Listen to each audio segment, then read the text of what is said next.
네, 안녕하십니까. 토마토 투자자문 김상호입니다. 반갑습니다.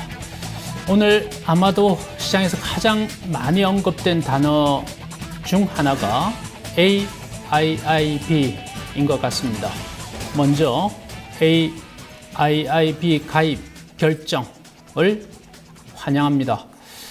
주식을 하는 입장에서는 대단히 중요한 이슈다, 논의다 이렇게 보고요. 네.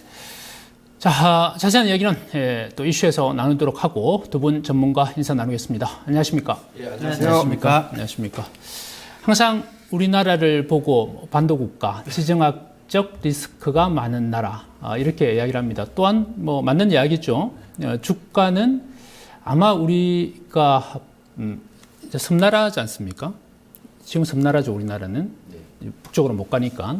그렇기 때문에 지수가 항상 2,000포인트에 눌려져 있다 이런 이야기 하잖아요. 그것만 치워지면 4,000포인트 간다는 이야기가 많죠. 그만큼 이 어려운 지정학적 리스크라는 게 대단히 어려운 거였습니다. 그죠? 근데 이번에 어쨌든 지금 사드 노인은 어떻게 돼 가고 있나요? 아직까지 결정이 난 바가 없죠. 대미국 관련 사드는 아직까지 뭐 별다른 입장은 정부 측에서 아직은 그렇죠. 내놓지는 않고 있는 모양입니다. 근데 AIIB는 전격적으로 가입 결정을 했습니다. 그죠? 이 지정학적 리스크에서 할 수 있는 가장 좋은 일이죠. 리스크가 아니라 그건 오히려 국익이 되는 거 아닙니까? 그죠? 한쪽 항상 이 눈치를 봐야 되는 입장이지만 어쨌든 가입은 좋은 결정이다 그러는데 두 분은 어떻습니까? 혹시 반대? 여기 가입 결정에 반대하시는 건 없습니까? 저는 항상 어떤 이 국가와 국가 간의 정책적인 공존을 굉장히 좀 좋게 보는 입장입니다. 특히 뭐 대표적인 게 이제 무역협정 이제 FTA를 기준으로 해서 우리나라가 이제 AIIB에 즉 가입을 했다는 것은 뭐 전체적으로 보면 같은 이제 글로벌 시장이고 글로벌하게 이제 정책적인 뭐 돈을 받아서 투자를 한다거나 이런 부분들은 굉장히 좀 긍정적으로 보고 있는 관점이기 때문에 저도 굉장히 좀 좋은 뉴스로 좀 받아들였습니다. 네. 반대하시지 않으시죠, 그죠? 찬성합니다, 당연히. 이게 모르겠습니다. 우리는 뭐 워낙 이 주식 쪽만, 그러니까 경제적인 관점에서만 봐서 그런지 모르겠지만 또 다른 데는 또 다른 이야기 나올 수 있겠지만 어쨌든 뭐 우리는 이 정권 방송이니까 경제 관련 이슈로 다루도록 그렇게 하겠습니다. 예, 자, 오늘은 뭐 좋은 이슈도 있고 안 좋은 이슈도 시장이 조정받다 보니까 그런데 좋은 이슈부터 할까요? 안 좋은 이슈부터 할까요? 일단 조정의 이슈, 시장이 지금 단기 조정에 들어와 있으니까요. 단기 조정의 이슈부터 보겠습니다. 첫 번째 이슈 보여주시죠.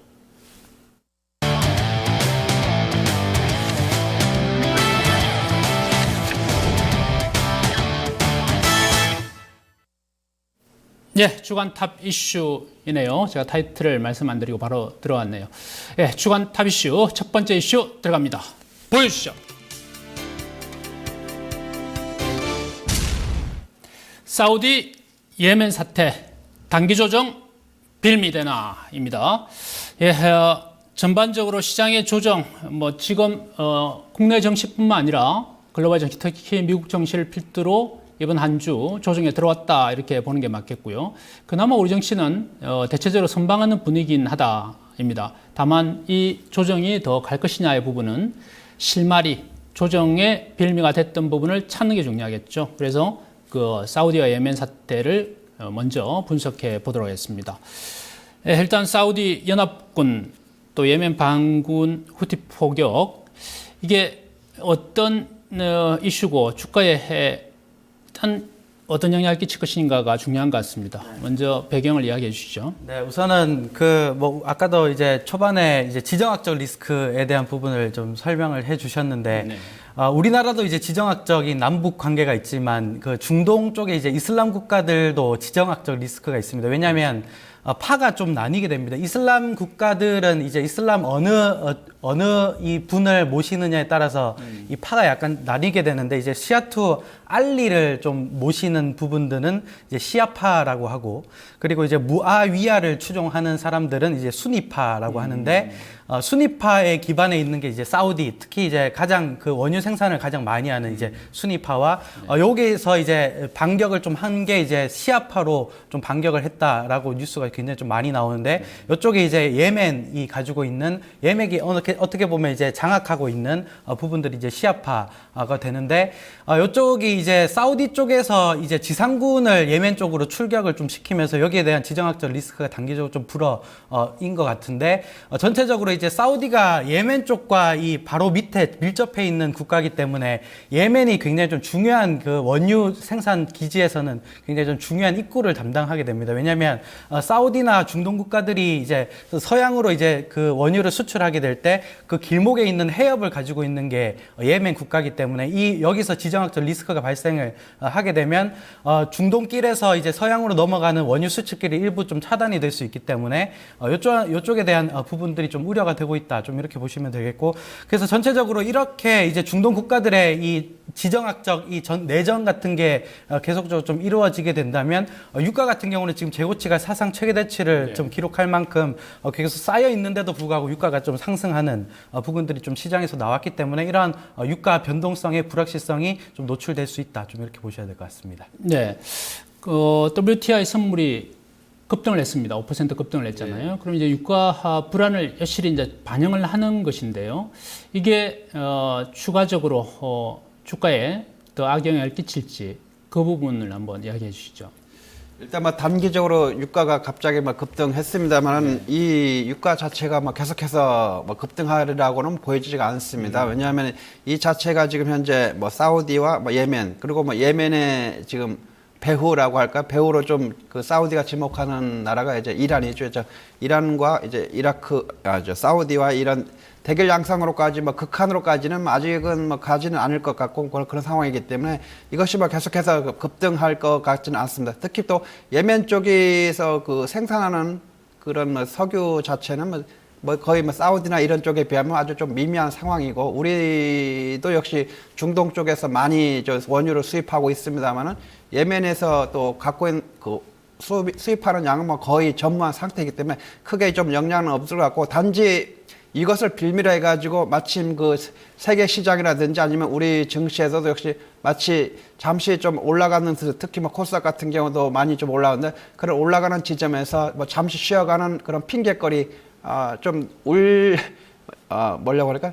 울고 싶은데 뭐 뺨 맞은 뭐 그런 형국이라고 좀 보시면 될 것 같습니다. 그래서 외국이라든지 기관의 뭐 단기 수익 실현 차원에서 좀 매도세가 나와서 뭐 조정이 나온 걸로 봐야지 뭐 이 자체 사태 때문에 뭐 조정이 나왔다 이렇게 보기는 좀 어렵지 않을까 이렇게 생각합니다. 네, 같은 의견이십니까? 네, 이제 중요한 거는 그 유가라는 부분들이 실질적으로 좀 움직인다는 게 가장 좀 중요한 것 같습니다. 왜냐하면 뭐 유가가 이제 전반적으로 $40까지 WTI 기준도 좀 내려오면서 항공주들이 굉장히 좀 많이 가지 않았습니까? 네. 그러면 $40 기준의 항공주와 좀 올라온 $50 기준의 항공주는 좀 다르다. 좀 이거는 분명한 것 같고 그러면 이 시기상으로 이제 코스닥이나 그 코스피나 굉장히 좀 급등을 한 시점에서 나왔기 때문에 어느 정도 이제 차익 실현의 빌미로 좀 작용을 할 수 있지만 전체적으로 지수에 대한 영향권보다는 어떤 특정 종목군들의 영향권은 분명히 좀 있을 것이다. 좀 이렇게 보고 있습니다. 그래서 뭐 항공주들이나 뭐 페인트 업종들은 유가 하락에 대한 수혜로 인해서 장기적으로 좀 올라왔던 부분들이 있기 때문에 여기서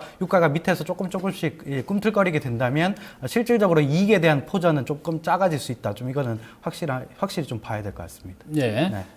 이 관련 업종 이 부분의 그 투자 전략 이것도 좀 주셔야 될 것 같은데요. 보안 의원은 또 주시죠. 예, 일단은 그 뭐 유가가 좀 살짝 올라오면서 뭐 항공유 같은 경우에는 또 뭐 부담이 될 수 있지만 정유주 같은 경우 약간 꿈틀 어제 오늘 뭐 살짝 좀 꿈틀하기도 했었는데 뭐 사실 뭐 크게 이것이 뭐 계속해서 뭐 추세적으로 상승으로 이어가기는 어렵다 이렇게 좀 보여진 것 같습니다.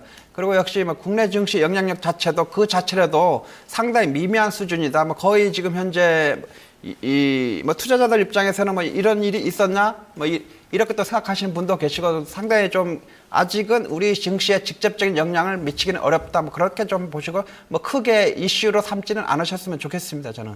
네.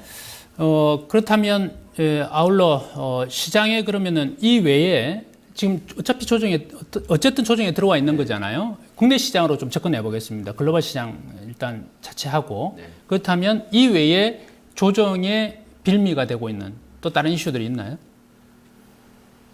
저는 지금 조정이 좀 나오는 부분들이 정확히 글로벌 지수와 연동이 좀 되면서 움직이고 있다고 생각합니다. 왜냐하면 지금 우리나라가 좋아서 외국인들이나 주식을 산 게 아니라 글로벌하게 유동성이 좀 풀렸기 때문에 거기에 맞춰서 이제 뭐 유럽이 올라가고 미국이 올라가고 일본이 올라가고 중국이 올라가면서 같이 올라간 부분들이기 때문에 특정 이제 우리나라에 대한 매력으로 돈이 우리나라로 몰린 게 아닙니다. 그래서 유럽이 조정받고 미국이 조정받으면 우리나라는 당연히 조정을 받을 수 없다, 밖에 없다 좀 이렇게 보고 있고 그래서 글로벌 증시 완전하게 지금 연동이 좀 당분간은 좀 될 수밖에 없지 않나 좀 이렇게 좀 보고 있습니다. 그러면 반대로 질문해야 되겠네요. 글로벌 증시는 더 조정받습니까?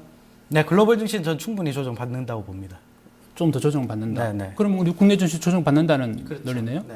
똑같은 생각이신가요? 아닙니다. 저는 뭐 조정은 오늘로서 끝났다 이렇게 좀 보고 있고 예. 이거 완전히 틀리죠. 예, 그래서 그 이유가 그런 궁금합니다. 일단은 뭐 글로벌 증시 뭐 미국이라든지 요새 좀 약간 좀 조정 기미가 보이면서 뭐 했었는데 뭐 우리 시장에 지금 지수를 지금 2,000포인트, 2,030, 2,040 이상까지 좀 끌고 온 그 주체가 외국인이죠, 외국인. 네. 외국인인데 이제 어제, 그다음에 오늘 또 매도하면서 좀 시장을 약간 좀 밀렸다. 근데 이 외국인의 매도세가 다음 주까지는 이어지지 않고 뭐 오늘로서 좀 마무리될 것이다. 뭐 이렇게 좀 보여지는 것 같습니다. 그래서 왜냐하면 이것이 아까 말씀드렸지만 뭐 예멘 사탕도 뭐 단기 마치 울고 싶은데 땀 맞은 그런 기억으로 해서 그걸 핑계 삼아서 살짝 또 수익 실현하면서 그렇게 가고 또 개인들이 또 많이 좀 몰려들고 있는 그런 분위기니까 또 열을 좀 식혀주는 그런 측면도 있고 해서 약간 조금 지수를 끌어내리고 그 다음에 다시 뭐 다음 주부터 빠르면 다음 주 월요일 뭐 조금 늦으더라도 뭐 다음 주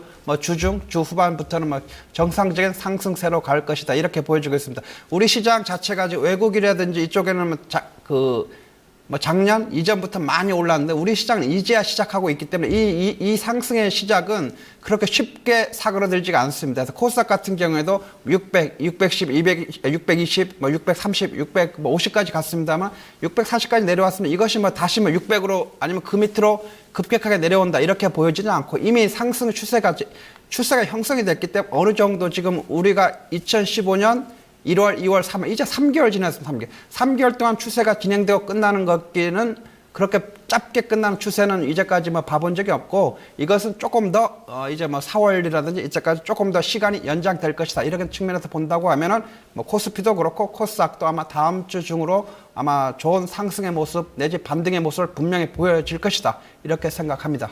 네, 두 분의 의견이 워낙 틀려서 한 번 더 질문 들어가야 될 것 같습니다. 그러면 양 시장 모두 조정을 받는다. 그렇습니까? 그러니까 코스피, 코스닥? 네, 제가 말씀드리고 싶은 거는 2월 달에 지수 흐름을 좀 보시면 2월 이 중순부터 시작해서 올랐다가 한 일주일 가량 조정을 받고 다시 삼성전자가 올라가면서 상승이 좀 나왔었는데 지금 이제 막 급등을 하고 나서 이틀 정도 조정을 받았기 때문에 저는 일주일 정도 충분한 차익 실현이 나오고 나서 재상승이 나와야 된다. 요게 이제 매물 소화를 거치는데 굉장히 좀 중요한 부분이다. 네. 좀 이렇게 말씀을 좀 드리고 싶고 그래서 2000대 초반까지는 충분히 내려오면서 다시 한번 기간 상승을 좀 보여줘야 앞으로의 2100선을 돌파를 위한 이제 매물 소화를 정확하게 좀 지지하는 포인트가 좀 나온다 좀 이렇게 보고 있기 때문에 전반적으로 한 일주일 정도의 조정은 좀 필수적이다 좀 이렇게 보고 있습니다. 일주일 정도. 네. 저는 겁먹었습니다. 그 이상 조정 들어오느라고. 네. 그러면 시차는 별로 없네요. 한 뭐 하루 이틀 정도 또는 4, 5일 정도 이래 되니까. 네, 뭐 다음 주 정도에는 뭐 조정 마무리 될 것이다 이렇게 좀 생각을 하고 있습니다. 네, 알겠습니다. 여기까지 첫 번째 이슈였고요. 두 번째 이슈 들어갑니다. 이번에는 또 다른 지정학적 이거 리스크는 아닌 것 같은데요. 이제 지정학적 요인을 한번 체크해 보겠습니다. 두 번째 이슈 공개합니다.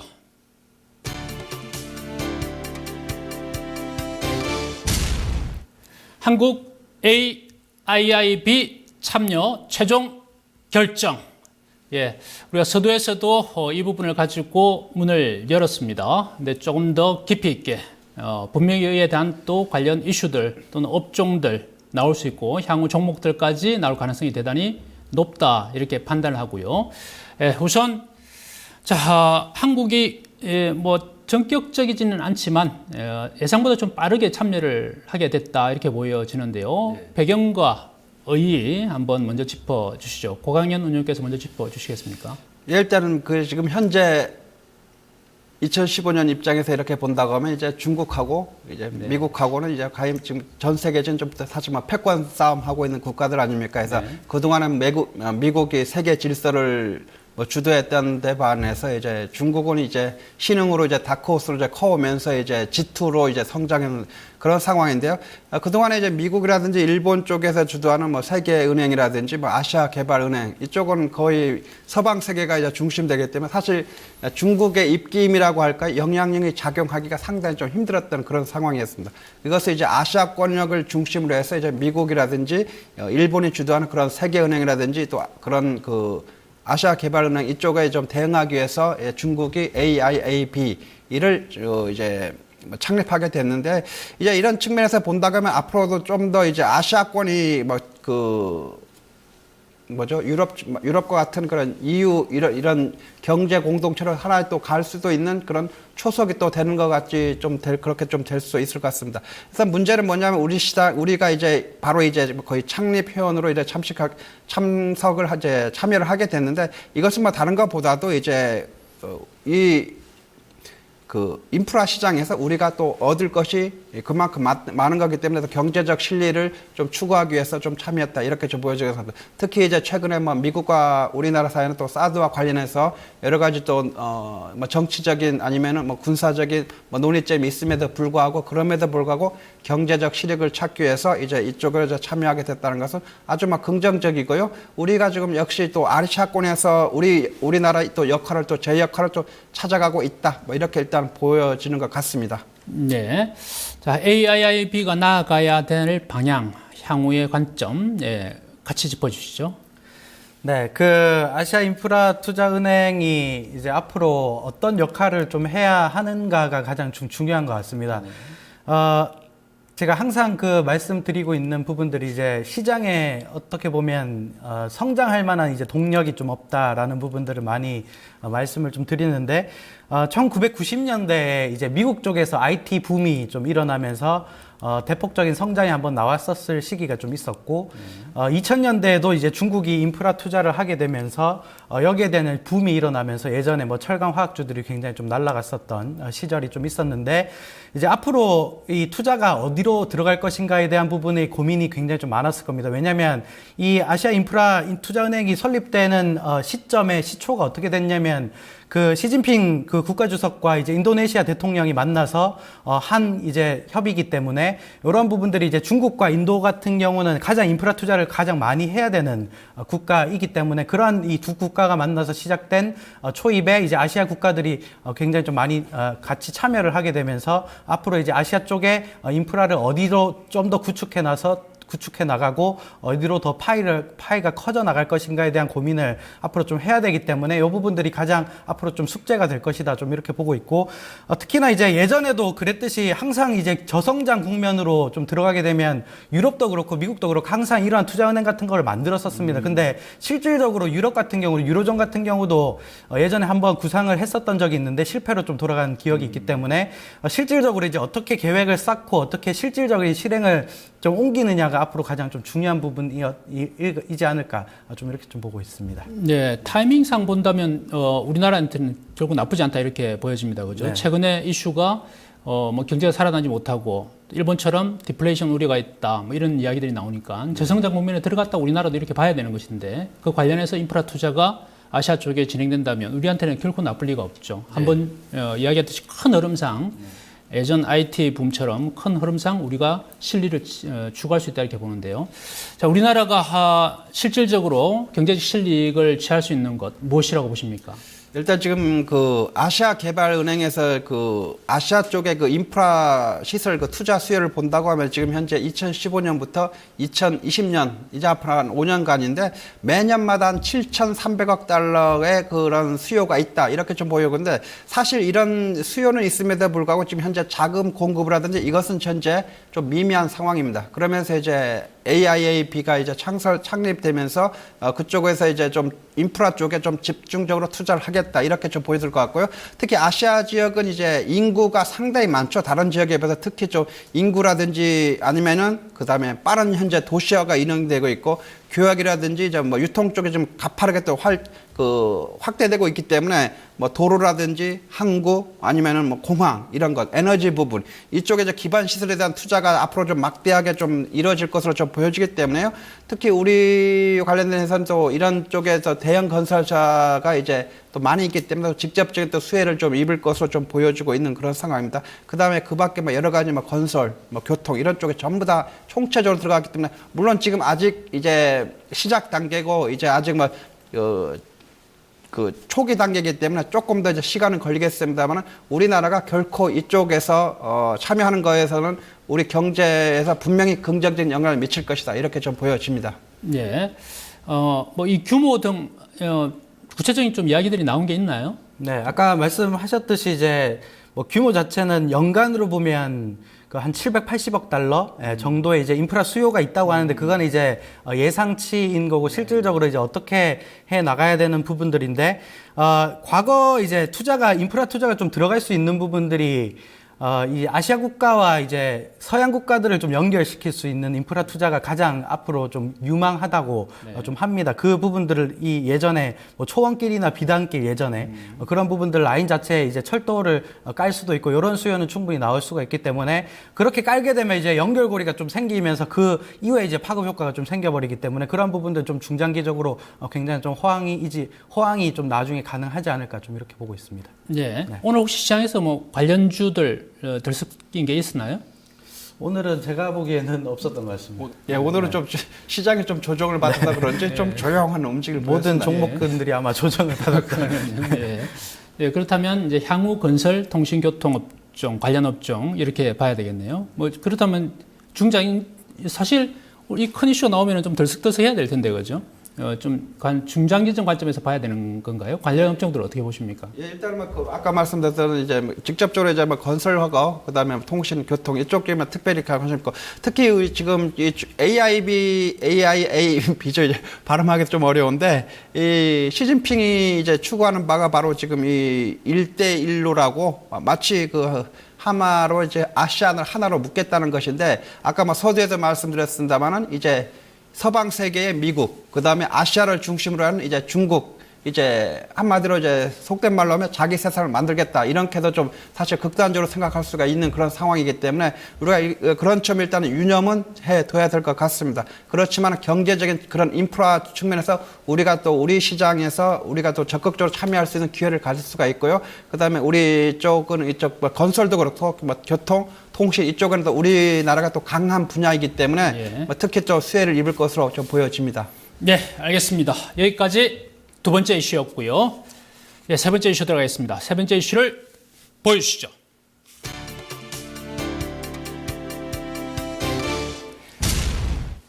(15년 1분기) 실적 라이징 앤 폴링 업종입니다. 예, 대체적으로 분위기가 우리가 지난주에 한번 했던 걸 짚어드리죠. 이슈 중에서는 가장 이제 업종으로 들어가게 되는데요. 큰 흐름에서 금융 장세, 그러니까 유동성 장세의 흐름 속에 있다 이렇게 보시면 됩니다. 그건 아직 끝난 게 아니다. 지난 말씀드렸지만 뭐 6개월, 1년 이렇게 갑니다. 다만 그 중에 작은 흐름이 있죠. 차트도 마찬가지 대세 상승 중에 중간에 조정을 받듯이 이 유동성 장세 속에서도 항상 실적 장세가 살짝 접어들 때가 있습니다. 그게 언제냐면은 바로 실적 발표 시즌이겠죠. 3개월마다 한 번씩 있는. 그렇다면 4월 달은 실적 시즌이 도래를 합니다. 그래서 짧은 유동성 장세 이후의 실적 장세, 그 다음 다시 대세 또 유동성 장세가 또 유동성이 유입되는 이런 장세가 예상이 되는데요. 자, 먼저 실적 전반적인, 그러니까 코스피 또는 코스닥 시장 자체의 실적이 전년 동기 대비해서 위쪽입니까? 아래쪽입니까? 네, 제가 말씀드리도록 네, 하겠습니다. 우선은 올해 1분기 이제 코스피 상장사들의 이제 순익 전망치를 좀 보면 25조 원 수준이라고 합니다. 그러면 한 3주 연속 계속적으로 좀 올라온 수치다. 좀 이렇게 보시면 되는데, 2014년 4분기가 실적이 대형 이제 업체들, 코스피 상장사들이 굉장히 좀 안 좋았습니다. 안 좋았었는데, 2015년에 이제 삼성전자가 갤럭시 S6를 출시를 했고, 그 초도 물량이 일부 좀 반영이 되는 부분들이고, 그리고 후반으로 들어가게 되면, 그 대형 이제 업체들이라고 할 수 있는 SK 하이닉스나 이런 업체들이 이제 성수기로 좀 접어드는 시초가 바로 이제 1분기, 2분기, 3분기로 좀 나가는 시즌이기 때문에 조금씩 이제 순익 추정치는 한 25조 원 정도까지 지금 올라왔기 때문에 계속 좀 올라가고 있다. 좀 이렇게 보셔야 되겠고, 그 와중에 이제 그 기준으로 보면, 그러니까 2015년 1분기의 순익 전망치를 25조 원으로 기준으로 보면 우리나라 이제 선행 PER 수준이 한 10배 정도 됩니다. 예전에 우리나라 밴드 자체 만들어진 밴드가 EPS 12개월 포워드 기준으로 보면 한 9배에서 한 11배까지 간 부분들이 있기 때문에 글로벌하게 보면 항상 디스카운트를 좀 받긴 했었지만 그런 부분들을 감안하면 지금 올라오는 순익 전망치는 조금 더 이제 지수의 상승을 좀 부각시킬 수 있는, 향후에 좀 앞서 나갈 수 있는 순익이 조금씩 나올 것으로 전망이 좀 된다. 좀 이게 가장 큰 틀의 이제 증권사 리포트인 것 같습니다. 그래서 전체적인 1분기는 크게 깨지는 업체들은 많이 없을 것이다. 왜냐하면 작년에 워낙 힘들었었기 때문에 그 부분들이 아마 가장 좀 큰 것 같습니다. 네, 좋습니다. 자, 시장이 아무리 좋더라도 차별화는 나옵니다. 그죠? 빠지는 종목이 있어요. 시장이 1000포인트 가더라도 빠지는 종목은 생깁니다. 자, 1분기 실적, 그렇다 보니까 떠오르는 업종과 빠지는 업종이 궁금한데요. 먼저, 라이징 업종과 폴링 업종, 우리 공혜웅님께서 전체적으로 한번 좀 짚어 주시죠. 일단 작년에 비해서는 상당히 좀 올해가 좀 나아질 것 같고요. 특히 작년에 좀 힘들었던 대형 수출주 쪽에 대한 실적 기대감이 좀 상당히 좀 여러 증권사 전망치라든지 보면은 상당히 좀 좋게 좀 나오는 것 같습니다. 그래서 환율이 안정되면서 일단 수출주의 또 가격 안정성도 어느 정도 좀 확보되면서 그런 수출주의 실적 개선이 나오고 있고, 대표적으로 이제 삼성전자의 1분기 영업이익 전망치만 하더라도 기존에서 5,300억 정도에서 5조 7천억 정도 이상으로 좀 증가했고, 역시 SK 하이닉스 쪽 반도체 역시 그쪽에서 이제 상당히 좀 좋은 모습을 보였고, 또 LG 디스플레이 쪽에서 보면서 이 반도체 쪽 전체적으로 보면은 이제 대형 수출 관련된 반도체 쪽 업종이 상당히 좀 좋게 좀 나오고 있는 그런 상황입니다. 그다음에 작년에 좀 어려웠던 LG 화학 같은 경우 또 좀 괜찮게 좀 나오고 있는 것 같고요. 그래서 1분기 실적이 이제 시장 예상치 부합하면서 상당히 좀 좋게 나올 것이다, 이렇게 좀 보여지고 있고, 철강의 좀 대표적인 역시 포스코 역시 마찬가지로 양호한 실적이 보여주면서 이제 영업이익 자체가 이제 전년 분기 대비해서 한 17% 이상 상승할 것이다, 좀 이렇게 보여지면서 상당히 좀 좋은 모습을 보여주고 있습니다. 그에 반해서 이제 특히 좀 자동차 쪽은 사실 1분기 실적은 그다지 좀 좋지는 않는 것으로 조금 그렇게 좀 나와 있는 그런 상황이고요. 특히 또 이제 홈쇼핑 중이죠. 그래서 홈쇼핑에서 최근에 보면은 갑질 논란도 있었고 하면서 지금 그쪽에서 이제 제재라고 할까요? 제재도 좀 논의되고 있고, 7월 1일부터는 또 새로운 또 홈쇼핑 채널이 또 다시 또 나오면서 좀 경쟁도 좀 심화될 것 같고 해서 홈쇼핑 쪽이라든지 이쪽이 좀 어렵다, 이렇게 좀 보여지고, 자동차도 일단은 1분기는 좀 어렵고, 그래서 2분기 좀 넘어가야 좀 자동차 쪽 조금 더 숨을 쉴 수 있다, 이렇게 좀 보여지고 있습니다. 네. 자, 컨센서스가 점점 상향되는 눈에 띄는 업종이나 종목들 혹시 보이나요? 네, 1월달, 이제 1분기면 이제 1월달부터 3월인데, 그 중에 이제 가장 서프라이즈한 실적이 예상되는 부분들은 단연 이제 증권주가 아닐까, 네. 좀 이렇게 판단하고 있습니다. 계속 그 정보를 좀 받다 보면, 증권주 생각보다 너무 좋다라는 부분들이 굉장히 좀 많은 것 같고, 네. 근데 이제 문제는 증권주들이 1월 달부터 3월 달까지 내내 올랐기 때문에 그 부분들이 이제 어느 정도 좀 반영이 되는 구간들이 이미 좀 진입이 좀 되어 있고, 네. 그리고 이제 항공주들과 이제 화학주들이 가장 좀 큰 것 같습니다. 왜냐하면 유가가 저가에서 올라왔기 때문에 떨어지는 수순에서는 이익이 안 좋아지지만 저가에서 올라오는 폭 자체가 있어버리면 이제 화학주들이 스프레드가 벌어지고 네. 항공주들 같은 경우 그 유가 비용 자체가 떨어지기 때문에 이 부분들이 이제 1분기에 전반적으로 좀 반영되는 시기인데 특히나 이제 뭐 LG화학이나 롯데케미칼 이런 화학주들이나 이제 항공주들 대한항공, 아시아나항공도 전반적으로 이익에 대한 서프라이즈가 아마 나오지 않을까 좀 이렇게 판단을 좀 하고 있고 그래서 전반적으로 이 업황 자체가 이제 2분기로 좀 넘어가는 게 저는 가장 중요한 것 같습니다. 왜냐하면 주가 측면에서 거의 다 반영된 부분들이 없지 않아 있기 때문에 그 부분들은 확실히 좀 봐야 될 것 같습니다. 네, 궁금한 건요. 네. 실적 발표가 이제 남았지 않습니까? 많이 남은 건 뭐 한 달 이상 남았고 짧은 것들은 한 2주, 2주 정도 되겠네요. 그러면 이 관련 한번 상승했던 종목들이 그 기간 동안에 한 번 더 갈 수 있느냐가 제일 궁금하거든요. 어떻게 보십니까? 특히 대표적으로 증권주를 든다면. 저는 증권주 충분히 매매해도 된다고 좀 생각을 하고 있고 네. 아직도 상승 여력이 남았다. 왜냐하면 생각보다 많이 서프라이즈가 나올 것으로 예상을 하기 때문에 특히나 메리츠 종금 같은 경우는 거의 엄청난 서프라이즈를 좀 예상하기 때문에 그런 부분들은 충분히 좀 더 반영이 되지 않을까 좀 이렇게 보고 있습니다. 실적 발표 전에 한 번 더 간다. 아마 이 대목이 가장 궁금하실 겁니다. 왜냐하면 증권 업종이 가장 많이 올랐고 또 이 시장을 통해서 두 분 다 증권 업종을 되게 좋게 봤고 업종에서 다시 한번 말씀드리겠지만 뭐 대단히 좋았습니다. 실적 자체가. 예, 자 종목 조금 더 이야기해 주실까요? 이 실적 상향 종목 어떤 것들이 있을까요? 뭐 아까 뭐 삼성전자라든지 이쪽도 뭐 언급해드렸습니다만 뭐 SK 하이닉스 같은 경우도 뭐 1분기 매출액이 뭐 전년 동기 대비해서 한 23% 이상 좀 늘어난 뭐 4조 6,300억 정도, 영업이익 또한 35% 가까이 확대되면서 1조 4천억 이상 좀 달성할 거다 이렇게 좀 보여주고 있고요.